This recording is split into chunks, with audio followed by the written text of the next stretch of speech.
Hey everybody, Jeff Teague with Toyota Jeff Reviews. Look who's waving. This is Motor City Maggie. Hi, thanks so much for having me, Toyota Jeff. Isn't he amazing? He's such a great guy. Well, thank you. I appreciate that. However, her channel is fantastic. Everybody right now go to the link, Motor City Maggie, click subscribe. I want to surprise her. Let's see how close we can get her to 20,000 fast. What are you here to do today, Maggie? Thank you so much, Jeff. Well, I'm going to tell you what I like about the 2024 Toyota Grand Highlander. We're seeing it for the very first time. This is the world premiere of this incredible new vehicle. It's got a longer wheelbase than the Toyota Highlander. We're looking at about 6.5 inches longer than the regular Highlander, but guess what? It's coming out of the same manufacturing facility in Princeton, Indiana. So it is American made.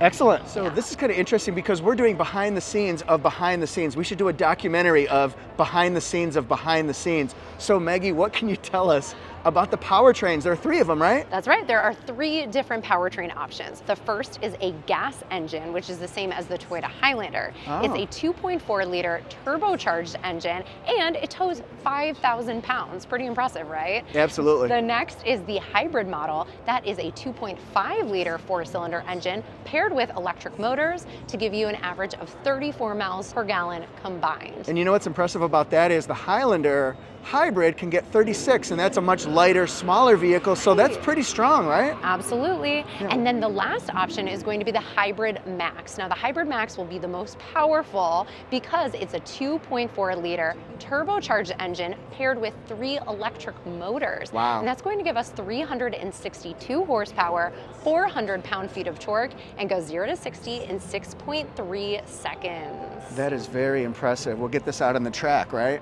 Oh yes, it'll be so much fun to drive. So Maggie, a lot of people are going to be wondering, should I get a Sequoia? I mean, it's pretty big. Grand Highlander's pretty big. What are your thoughts on that? Like, who would get which? Absolutely. Great question, Toyota Jeff. So I would say if you're interested in a car-based SUV and you're interested in better fuel economy, I would say go with the Grand Highlander. It's also going to have a lower starting price than the Toyota Sequoia. Now, if towing and off-roading is more important to you, then the Toyota Sequoia would be better. Also, if you're looking for more cargo capacity, the Grand Highlander actually has more cargo capacity than the Toyota Sequoia, and I actually prefer the cargo layout and the flat space that you will get when you fold down the second and third row. I prefer that in the Grand Highlander to the Sequoia, but we'll let you be the judge. Yeah, that's a good point. And you know, as far as total cargo space, if you lay down the second and the third row seats, you get about 97.5 cubic feet of space. That's just about as much as Sienna. I believe Sequoia has about 86 cubic feet, Highlander has 84, so it's pretty significant what you can do with those seats. Absolutely. Jeff is always really good with those specs. Way to go. So Maggie, what can you tell us about the back end of this Grand Highlander? And it is grand. It sure is.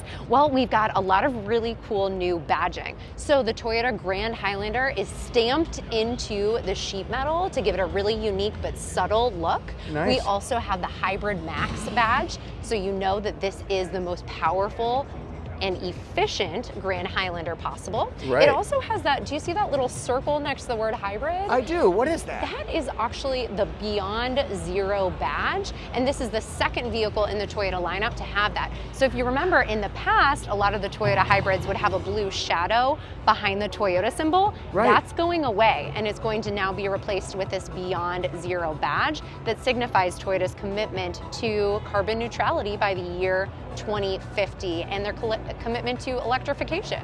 That sounds very cool. And we'll also see that the other one she mentioned was Prius, and Prius Prime will have that. So take a look at these C-channel taillights here, and you won't see this on the XLE. That has a thinner bar up there, but the LED bar goes all the way across. Has parking sensors, the 2 exhaust ports. And the dual exhaust is only on the Hybrid Max models. Oh, nice. Yeah, and it look looks at that. really cool. You heard it here first. Yes, and we also have the Platinum badging here to take a look at because this is the fully loaded out of the 3 trim levels. There's the XLE, the Limited, and the Platinum, and the Hybrid Max is only available on the Limited or Platinum grades. Okay, awesome. All right, so Maggie and I are sitting in the back here. What's up? Yeah, you know what? It feels pretty comfortable. What do you think, Jeff? I think it feels good, but I'd like to recline a little bit. Ah, me too. Oh my gosh, this is really nice. That is actually really cool. Look at the headspace here. Tons of headspace. Now I notice you're about 6'7", right? I am. Yep, I am I'm a 6'8". tall lady. Yeah. No, I'm probably 5'7", 5'8". I'm And about the same. Okay, even Yeah. when it's up, we still have good headroom space. I can't talk. Can Yeah. you pull your seat back and let's see what's going on with legroom? That's obviously all the way forward, but we can move it back to see what you have for legroom. I'm gonna move mine all the way back. I feel really comfortable. Yeah, this is actually good. You have a ton of space. I have so and much space. What's your observation from me? How am I doing? Yours is pretty close, but it's pushed all the way back to the furthest space, I would say. So I don't think that the person in front of you in the second row would need that much leg room. So I would say you could split the difference and give yourself a little more space. Hey, Maggie, look at this. We got to check out the leg room. You got your tablet. So show the folks over here where it goes. Look at all that space. And then it's got USB as well. It's got 7 USB-Cs way up there. Kind of convenient. It's kind of a weird place, but it's convenient. It kind of makes sense. It's so nice because it's kind of a dual feature with this USB port right here. You can actually use this as a handle to get out of the vehicle. And there's also a palm rest right here. So you can use that to also hoist yourself in and out of the vehicle. That's pretty cool. See, I didn't realize that. Let's see. Look over here. I've got that same 2 cup holders and a storage bin, or Yeah. you could use this as a 3rd cup holder in the back. Nice. Palm rest in the house. So can we put your seat back? It looks like you got a ton of room if it's slid all the way forward, but let's get you uncomfortable here. I have plenty of space.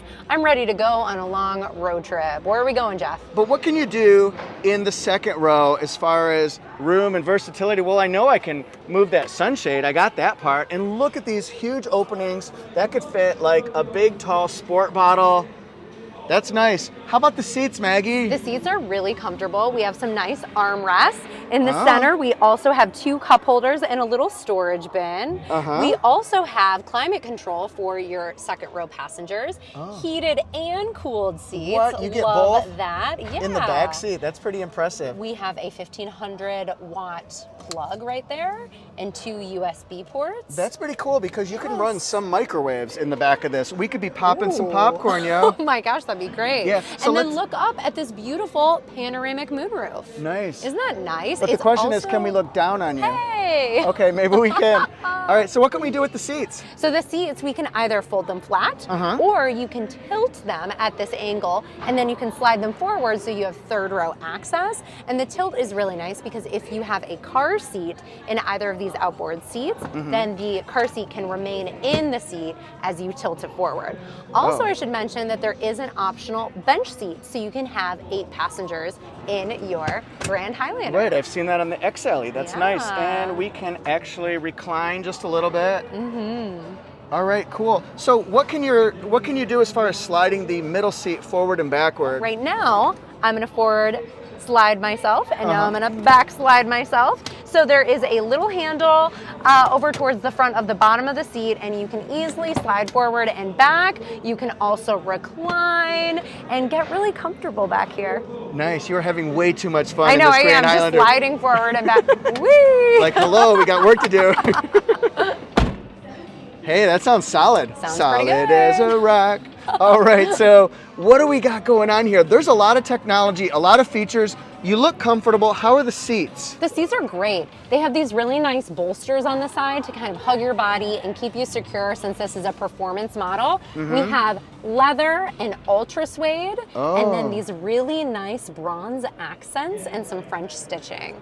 So they have a really nice design. And I noticed there are also bronze accents all the way throughout the cabin. Yes. Just like the Toyota Crown on the Hybrid Max model, we're also seeing them on the Hybrid Max model of the Grand Highlander. And this shift knob reminds us of the Toyota Prius. This is also the same as the Toyota Crown Hybrid Max. Ironically enough, this is kind of a hybrid of a lot of different vehicles because I see Sequoia, I see Highlander, of course. I also see RAV4 on the outside, but I see a lot of Crown on the inside, which is real interesting to me. Definitely. Okay, what do we got here? Yes, so we have two 12.3-inch displays. We've got our multi-information display. Everything is digital behind the steering wheel. And then we have our infotainment screen. This is going to have wireless Apple CarPlay, wireless Android Auto, Amazon Alexa, Sirius XM, over-the-air updates, JBL surround sound speakers. There's even available connected services, which will give you navigation and an intelligent Toyota assistant. That's very cool. And you can give it different voice commands. I'm not gonna give it a command because I don't know what I'd tell it, but you can say, hey Toyota. All right, so what other buttons, fun trinkets, gadgets, gizmos can we see? Okay, check this out. Look at this button. It looks like a little coffee cup, but it is the panoramic view monitor. So when you click that, it'll give you an aerial view and a 360-degree panoramic view of your surroundings. Very cool. You can see in front of, along the sides of, you can see behind it. You can even change the color of your car if you want to. So cool. And we also do have the head-up display here.